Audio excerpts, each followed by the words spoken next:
शोषण के अधिकार। भारतीय संविधान विभिन्न प्रकार के शोषण से व्यक्तियों की रक्षा के लिए शोषण के खिलाफ विशिष्ट अधिकार प्रदान करता है। ये अधिकार मुख्य रूप से अनुच्छेद 23 और 24 में उल्लिखित हैं। भारत में शोषण के खिलाफ अधिकारों के प्रमुख पहलू यहाँ दिए गए हैं। 1. तस्करी और जबरन श्रम का निषेध।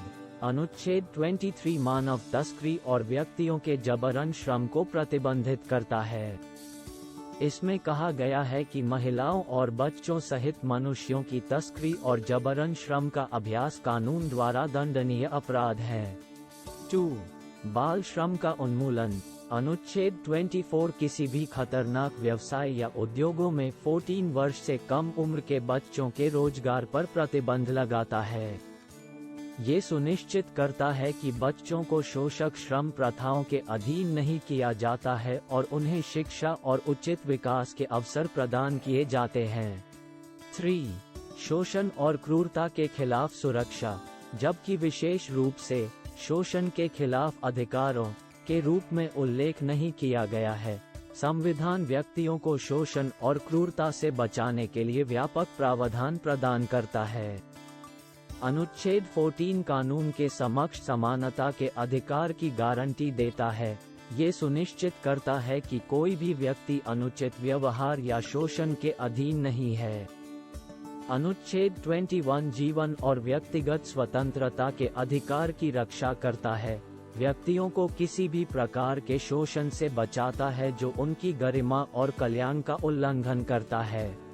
संवैधानिक प्रावधानों के अलावा इन अधिकारों को और मजबूत करने और व्यक्तियों को शोषण से बचाने के लिए भारत में विभिन्न कानून और विनियम लागू किए गए हैं। उदाहरण के लिए बंधुआ श्रम प्रणाली उत्सादन अधिनियम 1976 बंधुआ मजदूरी पर रोक लगाता है और बंधुआ मजदूरों के पुनर्वास का प्रावधान करता है। बाल श्रम प्रतिषेध और विनियमन अधिनियम 1986 कतिपय व्यवसायों और प्रक्रियाओं में बच्चों के नियोजन को विनियमित और प्रतिषेध करता है। ये ध्यान रखना महत्वपूर्ण है कि कानूनी प्रावधानों के बावजूद शोषण भारत में विभिन्न रूपों में एक चुनौती बनी हुई है। सरकार, नागरिक समाज संगठनों और व्यक्तियों द्वारा इन मुद्दों को हल करने, जागरूकता बढ़ाने, मौजूदा कानूनों को लागू करने और शोषण के पीड़ितों को समर्थन और पुनर्वास प्रदान करने के प्रयास किए जा रहे हैं। अधिकारों का दायरा बढ़ाना। अधिकारों के दायरे का विस्तार करने में उभरते सामाजिक, सांस्कृतिक और तकनीकी विकास को संबोधित करने के लिए अतिरिक्त अधिकारों को पहचानना और शामिल करना शामिल है। ये एक गतिशील प्रक्रिया है जो समाज की विकसित जरूरतों और आकांक्षाओं को दर्शाती है। यहाँ कुछ तरीके दिए गए हैं जिनसे अधिकारों के दायरे का विस्तार किया जा सकता है। 1. नए अधिकारों को पहचानना। जैसे जैसे समाज विकसित होता है, उन क्षेत्रों में व्यक्तियों की रक्षा के लिए नए अधिकार उभर सकते हैं जिन्हें पहले संबोधित नहीं किया गया था। उदाहरण के लिए, प्रौद्योगिकी में प्रगति के साथ डिजिटल गोपनीयता और डेटा संरक्षण का अधिकार तेजी से प्रासंगिक हो गया है। इन अधिकारों को पहचानना और उनकी रक्षा करना ये सुनिश्चित करता है कि व्यक्तियों का डिजिटल क्षेत्र में अपनी व्यक्तिगत जानकारी पर नियंत्रण है। 2. सामाजिक और सांस्कृतिक मुद्दों को संबोधित करना।